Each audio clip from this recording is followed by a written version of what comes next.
प्रिय बंधुओं, धर्म प्रेमी सज्जनों,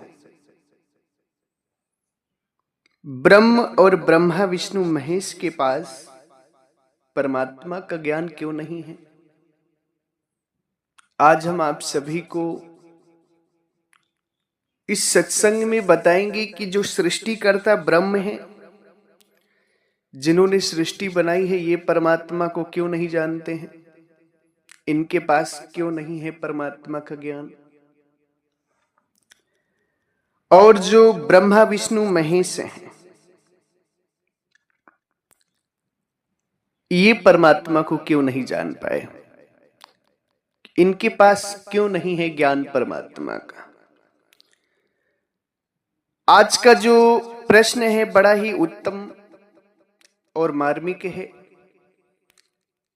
इस प्रश्न को पूछने वाले सदगुरु की परम भक्त श्री राधे शर्मा जी, जो कर रही कानपुर की धरती से हैं, इनके द्वारा ये प्रश्न पूछा गया है। बड़ा सुंदर प्रश्न है कि आखिर ब्रह्म और ब्रह्मा विष्णु महेश के पास परमात्मा का ज्ञान क्यों नहीं, जबकि सृष्टिकर्ता ब्रह्म है। ब्रह्म ने इतनी बड़ी सृष्टि बनाई, फिर भी ब्रह्म के पास परमात्मा का ज्ञान नहीं है। चांद, तारा, धरती, आकाश, पाताल, पानी, पवन, हवा, सब कुछ बनाने वाले ब्रह्म हैं। तो आखिर इनके पास परमात्मा का ज्ञान क्यों नहीं है? सज्जनों, हर एक बात को विधिवत ढंग से हम आप सभी को समझाएंगे।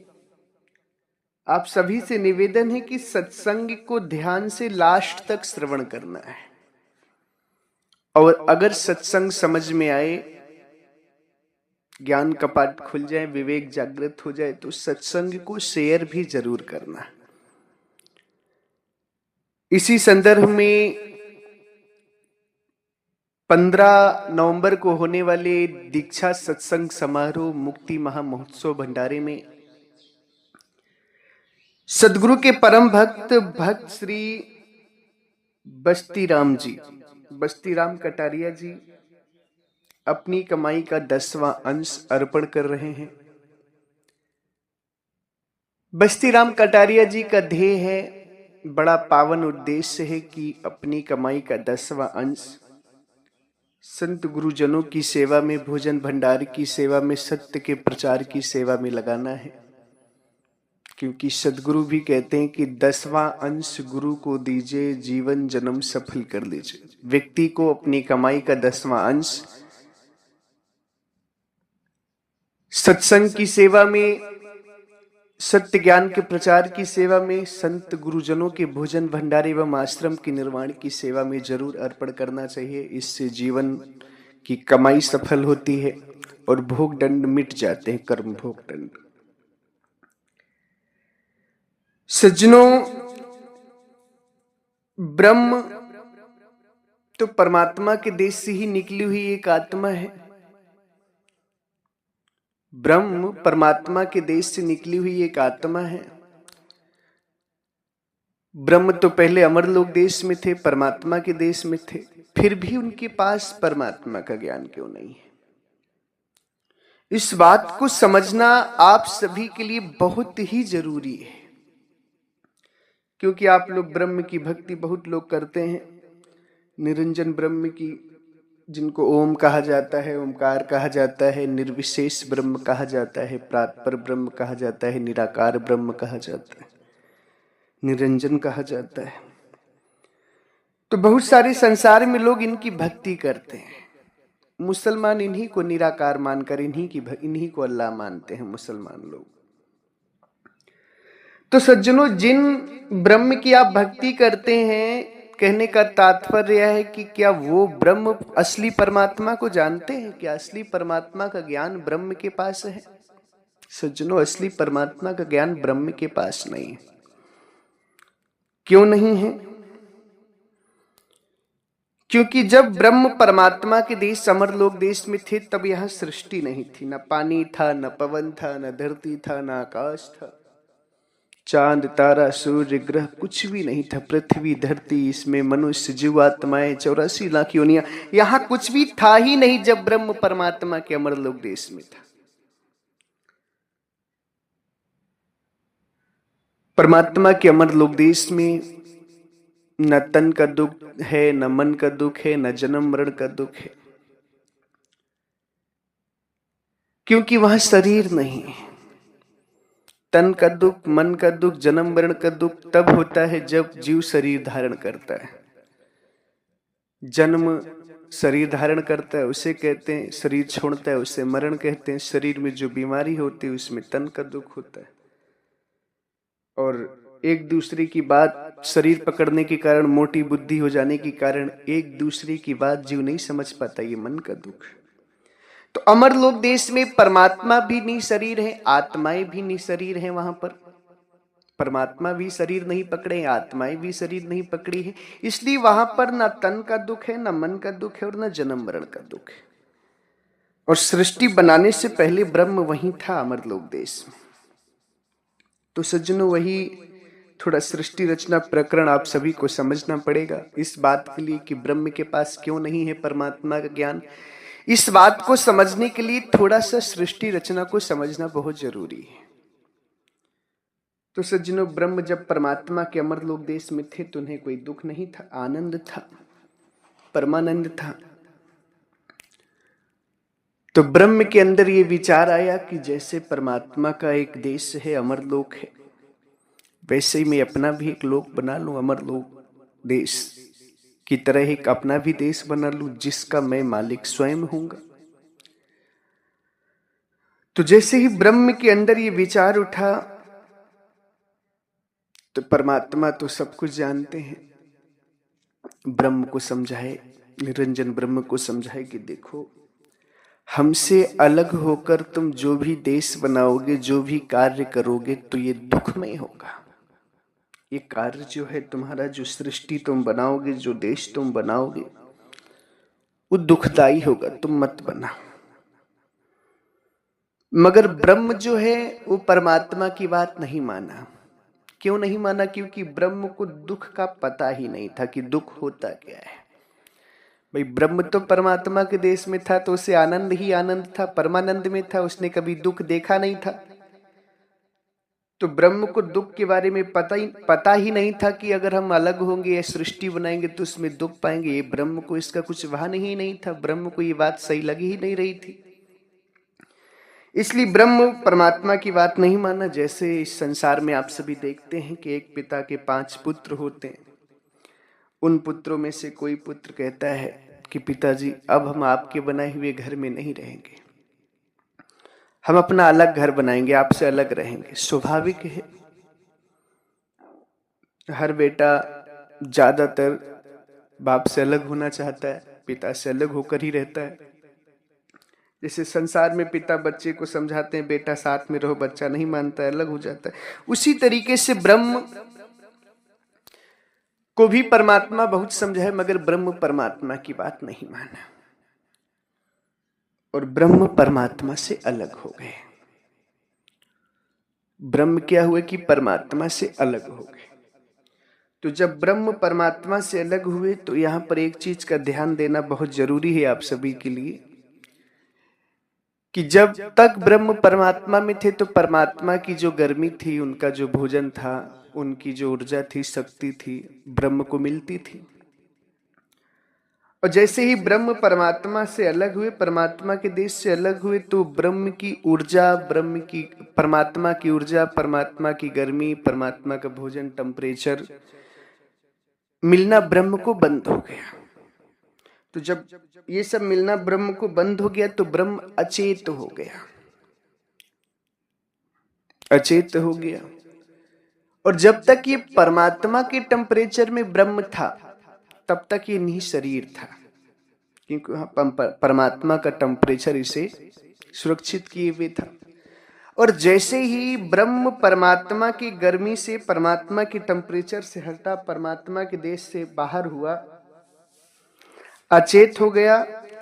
और अचेत होने के साथ साथ उसकी 5 तत्व की शरीर बन गई। शरीर कैसे बनी? उसी की गर्मी के द्वारा, उसी की शक्ति के द्वारा। जो आत्मा में, ब्रह्म की आत्मा में शक्ति थी, गर्मी थी,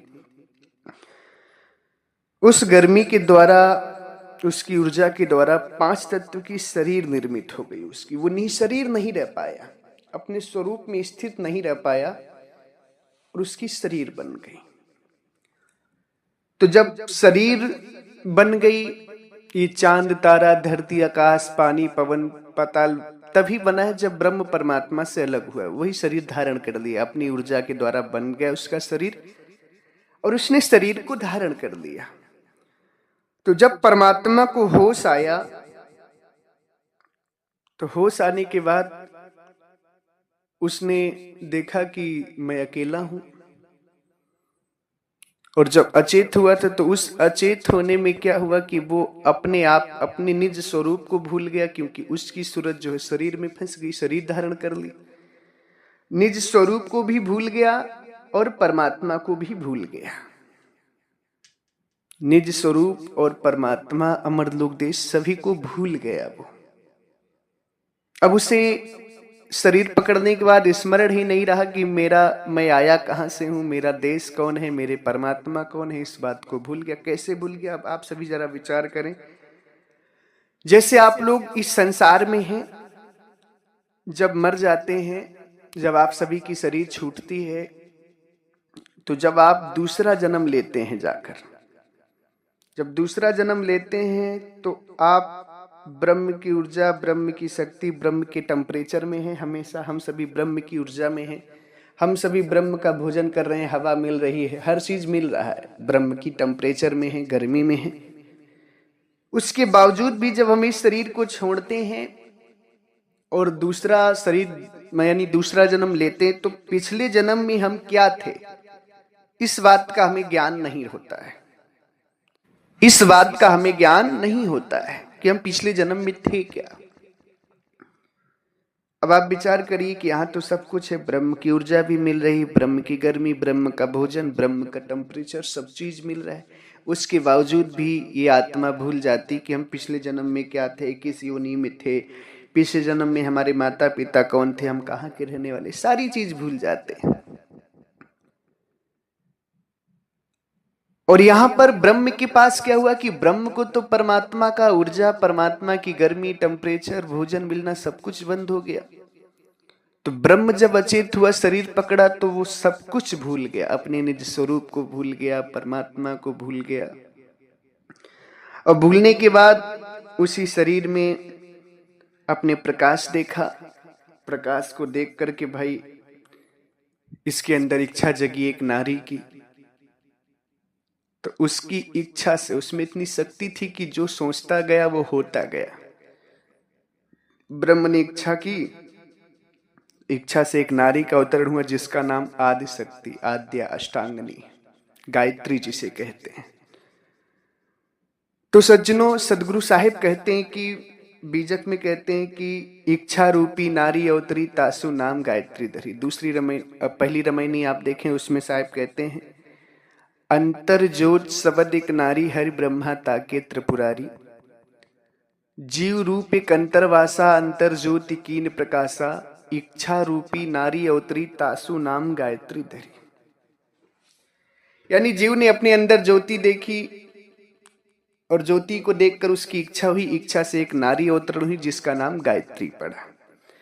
तो सज्जनों, ब्रह्म की इच्छा से गायत्री हुई। फिर ते ही नारी के पुत्र 3 भयहूं, ब्रह्मा विष्णु महेश्वर नौ। उस नारी के 3 पुत्र हुए जिनका नाम है ब्रह्मा, विष्णु और महेश। तो अब यहां पर ब्रह्म क्या है? ब्रह्म तो परमात्मा को भूल ही गए कि हमारा देश कौन है, हमारे परमात्मा कौन है। वो शरीर में ही उनकी सूरत फंस गई। तो ब्रह्म को तो अब परमात्मा का ज्ञान रहा नहीं। ब्रह्म तो अचेत अवस्था में हमेशा परमात्मा को भूले हुए हैं। ब्रह्म से जो आद्या हुई वो भी परमात्मा को नहीं जान पाई, उसकी भी सूरत शरीर में फंसी है, जैसे हमारी और आपकी फंसी है। आद्या को भी नहीं परमात्मा आत्मा का ज्ञान। और आद्या से जो ब्रह्मा विष्णु महेश हुए, वो जब आद्या से पूछे कि माता, हमारे पिता कैसे हैं, परमात्मा कौन है, तो आद्या भी ब्रह्म को देखी नहीं थी भाई, ब्रह्म के शरीर के अंदर आद्या पैदा हुई थी। तो आद्या ने यही कहा, जब ब्रह्मा जी पूछते हैं अपनी माता से कि ब्रह्मा पूछे जननी से करजोर शीश नवाए, कौन वरण वह पुरुष है कहो मात समझाए।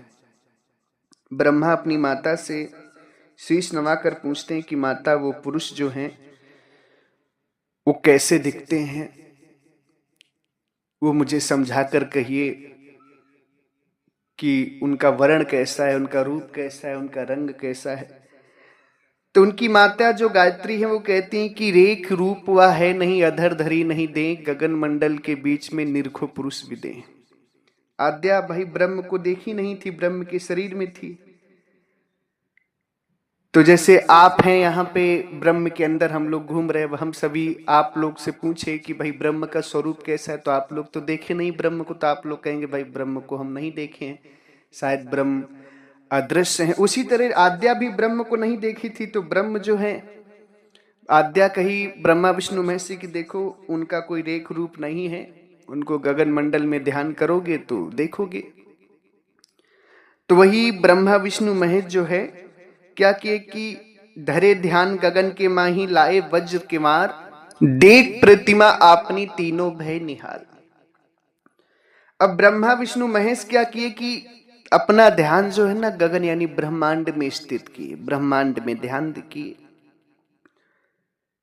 ब्रह्मांड में ध्यान करने के बाद उन्होंने अपनी प्रतिमा यानी आत्मा का प्रकाश देखा।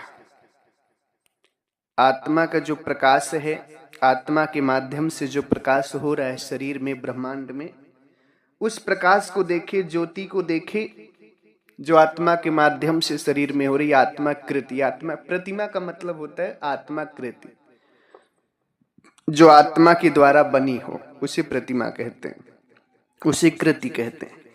तो आत्मा की कृति जो है, ज्योति प्रकाश को देख करके ब्रह्मा विष्णु महेश तीनों लोगों को लगा कि नहीं यही परमात्मा है, क्योंकि वो ब्रह्मांड में ध्यान किए।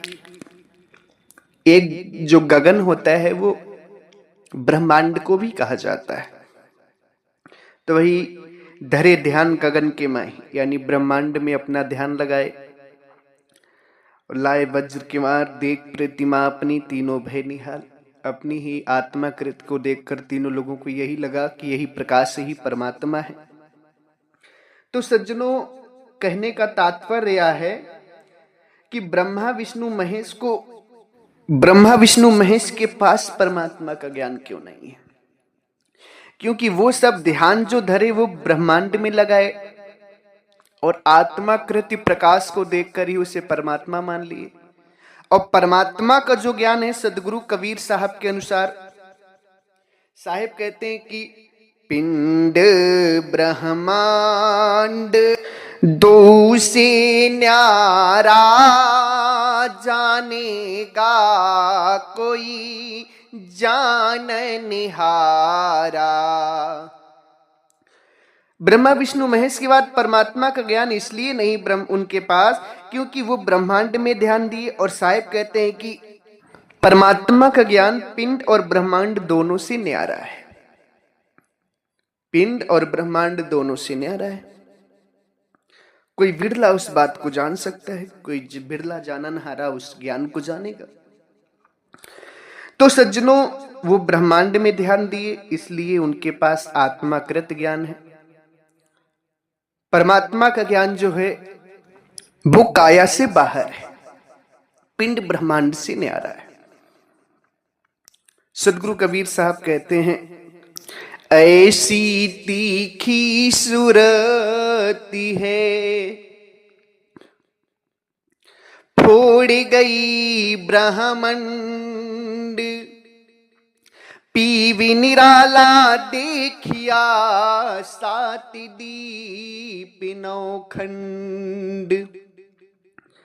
परमात्मा कहते हैं तीखी सूरत को ऐसी बनाओ कि ब्रह्मांड फोड़ करके निकल जाए, क्योंकि परमात्मा जो है, पीयू जो है, पिंड ब्रह्मांड सात दीप नौखंड से निराले हैं। सज्जनों, जब परमात्मा पिंड ब्रह्मांड से बाहर है, परमात्मा का ज्ञान पिंड ब्रह्मांड से बाहर है, तो आप पिंड ब्रह्मांड में, अगर ब्रह्मांड में परमात्मा को ढूंढे हैं तो कभी परमात्मा मिलेंगे नहीं। सेम यही प्रकार, यही घटना ब्रह्मा विष्णु महेश के साथ भी हुई कि उनके पास परमात्मा का ज्ञान ना होने का जो कारण है वो यह है कि वो परमात्मा का ज्ञान ब्रह्मांड में ढूंढे, और ब्रह्मांड में परमात्मा का ज्ञान है नहीं। इसलिए ब्रह्मा विष्णु महेश के पास भी परमात्मा का ज्ञान नहीं है। अब कुछ लोग कहते हैं कि जब ब्रह्मा विष्णु महेश के पास परमात्मा ज्ञान नहीं तो आपके पास कैसे आ गया? यहां तक कि ब्रह्म भी नहीं जानता है।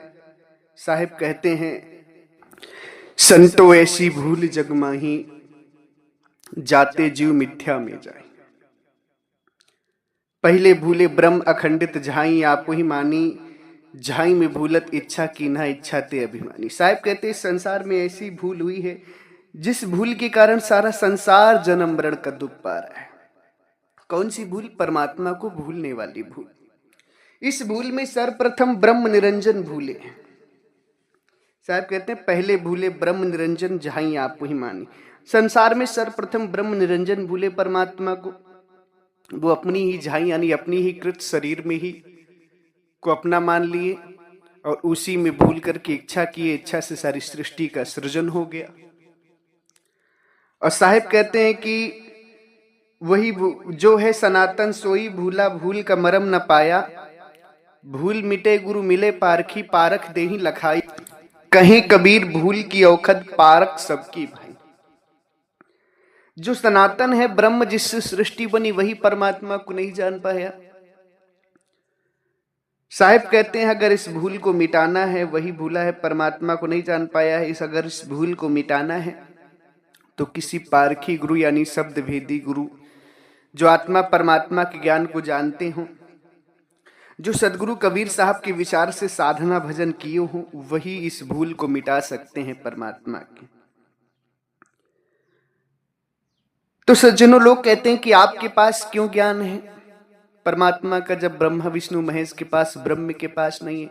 तो हम सदगुरु कबीर साहब के अनुसार भक्ति करते हैं। हमारे जो गुरुदेव हैं उन्होंने ज्ञान परमात्मा सदगुरु कबीर साहब का दिए हैं, और सदगुरु कबीर साहब के ज्ञान से ही जीव परमात्मा को जान सकता है। सदगुरु कबीर साहब स्वयं कहते हैं अपनी वाणी में कि साधु संत जी ही जना, मानल बात हमारी, आदि अंत उत्पत्ति प्रलय, देखूं दृष्टि पसार। साहब कहते हैं साधु संत जो लोग मेरी बात को मानेंगे, वो आदि अंत उत्पत्ति प्रलय सब कुछ देख लेंगे, सब कुछ जान जाएंगे मेरे ज्ञान के द्वारा। तो हमें परमात्मा का ज्ञान इसलिए है क्योंकि हम सदगुरु कबीर साहब के ज्ञान के अनुसार भक्ति करते हैं। और जो भी जीव संसार में सदगुरु कबीर साहब के ज्ञान को पकड़ेगा वो परमात्मा को जानेगा। और जो जीव सोचे कि बिना सदगुरु कबीर साहब के ज्ञान के पकड़े हम वेद पुराणों से, गीता से, बाइबल से, कुरान से परमात्मा को जान जाएं, तो कभी नहीं जान पाएंगे, क्योंकि सब जीव कृत हैं, सब जीव की बनाई हुई किताबें हैं। परमात्मा की कोई ऐसी किताब नहीं है कि बाइबल परमात्मा की हो, कि कुरान परमात्मा की हो, कि गीता परमात्मा की हो। अगर आपको परमात्मा की प्राप्ति करना है तो सदगुरु कबीर साहब का ज्ञान पकड़िए। आप सभी उन्हीं के विचार को पढ़िए, उन्हीं के विचार को मानिए, तभी आप सभी का कल्याण होगा। और मुझे भी परमात्मा का ज्ञान उन्हीं के विचारों से हुआ है, उन्हीं के ज्ञान से हुआ है। इसी के साथ सज्जनों, हम अपनी वाणी को विराम देते हैं। आप सभी को बताना चाहेंगे कि हमारे आश्रम से 5 ग्रंथ प्रकाशित हैं, जिसमें परमात्मा सदगुरु कबीर साहब का असली बीजक ग्रंथ, साखी ग्रंथ, देवों पर विचार, सृष्टि रचना, सदगुरु कबीर साहब ही परमात्मा है, 5 ग्रंथ हैं। उन ग्रंथों को आप सभी जरूर मंगवाएं, जरूर पढ़ें। यदि आप उन ग्रंथों को मंगवाना चाहते हैं तो घर बैठे ही प्राप्त कर सकते हैं। बस आप मोबाइल उठाइए और हमारे स्क्रीन पर दिए हुए नंबर पे संपर्क करिए, आपको सारा प्रोसीजर बता दिया जाएगा। सस्ते दामों में आप घर बैठे ग्रंथ प्राप्त कर सकते हैं। इसी के साथ हम अपनी वाणी को विराम देते हैं। अगर हमारी वाणी वचनों से, शब्दों से आप सभी किसी भी संत, महापुरुष, भक्त, हंसजनों को कष्ट लगा हो या दुख लगा हो तो मुझे क्षमा करिएगा, क्योंकि मेरा उद्देश्य, मेरा इरादा आप सभी को कष्ट पहुंचाने का या दुख देने का नहीं है। हम तो परमात्मा के सही ज्ञान को बता रहे हैं। अगर हमारी वाणियों से आप सभी किसी भी धर्म, मत, मजहब के लोगों को बुरा लगा हो या ठेस पहुंची हो तो मुझे क्षमा करिएगा। संत का कार्य दुख देना नहीं होता है। इसलिए पुनः मैं आप सभी के चरणों में सर रख करके क्षमा प्रार्थी हूं। आप लोग मुझे क्षमा करिएगा। इसी के साथ एक बार प्रेम से बोलिए, सर्वव्यापक, सर्वपूजनीय परम पिता परमात्मा सदगुरु बंदी छोर कबीर साहिब को साहेब बंदगी साहेब।